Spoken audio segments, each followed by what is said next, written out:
ప్రపంచ వార్తలను మీకు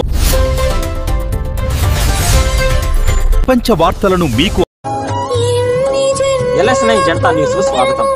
వార్తలు చదువుతుంది శనగారావు. భక్తి శ్రద్ధలతో ఘనంగా పుట్ట పూజలో పాల్గొని మొక్కులు తీసుకున్న భక్తులు శుక్లపక్షంలో వచ్చే నాగోల్ చవితి పాల్గొనలో కుటుంబ సమేతంగా జరుపుకున్నారు.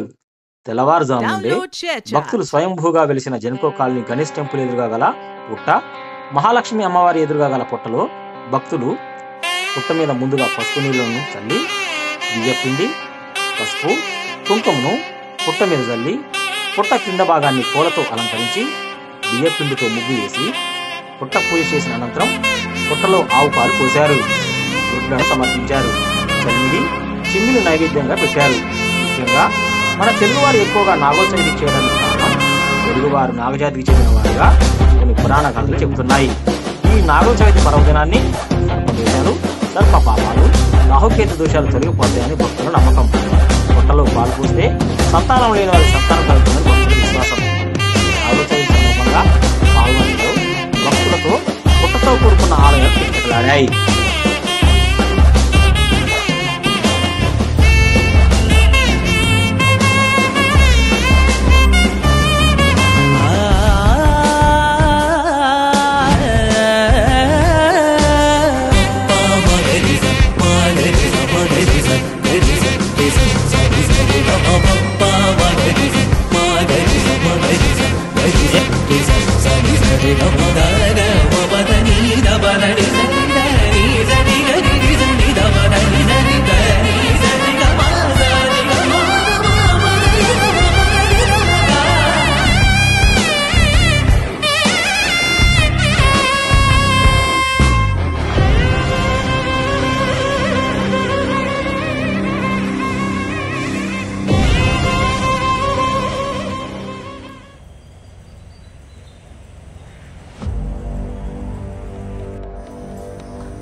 గుమ్మడి నరసయ్య ఆదనాను.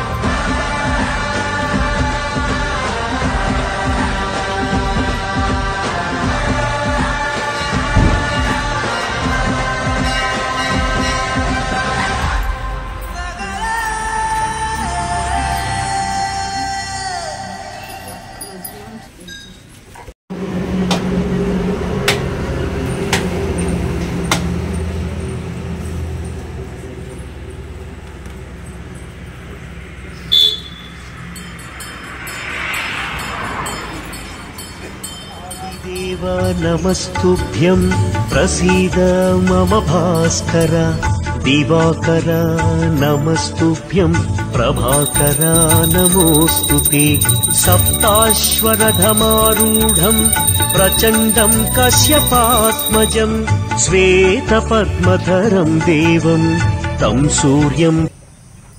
Download share chat. చల్లని గంధముతో సింగారించేము మల్లెలు జాతులతో జడనీయల్లేము దగదగ మెరిసే నగలను పెట్టి నీ సంపదలను నీకే చుట్టి మాలో మేమే మురిసేమమ్మ. శ్రీ మహాలక్ష్మీ నమోస్తుతే శ్రీ మహాలక్ష్మీ నమోస్తుతే శ్రీ మహాలక్ష్మీ నమో. Download share chat.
పుణ్యము నీకిన్ని సేవలు చేయగా ఏడు కుండల దేవరా ఈ భాగ్యమంతా మారిరా. ఏడు కుండల డౌన్లోడ్ షేర్ చాట్.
రఘుకుల తిలకారారా నిన్నెత్తి ముద్దులాడెదరా. రఘుకుల తిలకారారా నిన్నెత్తి ముద్దులాడెదరా. కోసల రామారారా కౌసల్య రామారారా. కోసల రామారారా కౌసల్య రామారారా. రఘుకుల తిలకారారా నిన్నెత్తి ముద్దులాడెదరా. Download share chat.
చతుర్థి తిథిని నాగుల చవితి అని పిలుస్తూ ఉంటాం. నాగులను పూజ చేస్తారు ఆ రోజున. పావుకి పూజ. పావుని ఇంటికి తెచ్చుకోవడం అన్నది సాధ్యమయ్యే విషయం కాదు కాబట్టి పావు ఉన్న చోటుకే వెళ్లి పూజ చేస్తారు. నాకు మీరు ఒక విషయం కొంచెం జాగ్రత్తగా ఆలోచించి చెప్పండి. సాధారణంగా నాగుల చవితి చెయ్యనటువంటి వాళ్ళు ఉండరు. అన్ని వర్ణముల వారు చేస్తారు. అందరూ తలస్నానం చేస్తారు, చక్కగా పుట్టక పెడతారు, ఏదో అందులో గుడ్డు వేస్తారు, లేకపోతే చిమ్మిలి వేస్తారు, లేకపోతే చలివిడి వేస్తారు, లేకపోతే ఆవు పాలు పోస్తారు, ఆ పుట్ట చుట్టూ తిరుగుతారు, పిల్లా పాపలతో నమస్కారం చేస్తారు, ఇంటికి వచ్చేస్తారు. పావుని పూజ చేసేటప్పుడు ప్రకటనంగా ఒక మాట అడుగుతారు పుట్ట దగ్గర నిలబడి. ఎందుకు అడుగుతారు అంటే దానికి కారణం ఉంటుంది. నాగమును దేవతగా భావన చేసి పూజ చేసి ఆ పుట్ట దగ్గరికి వెళ్లి అది తినే పదార్థములను ఆ పుట్టలో సమర్పణం చేసి ప్రదక్షిణం చేసి, నన్నేలు నా గన్న నా కులము నేలు, నా ఇంటి నేలు, నన్ను కన్నవారి నేలు, నా ఆప్తులను ఏలు, పడగ తొక్కితే పగవాడనుకోకు, నడుము తొక్కితే నావాడనుకో,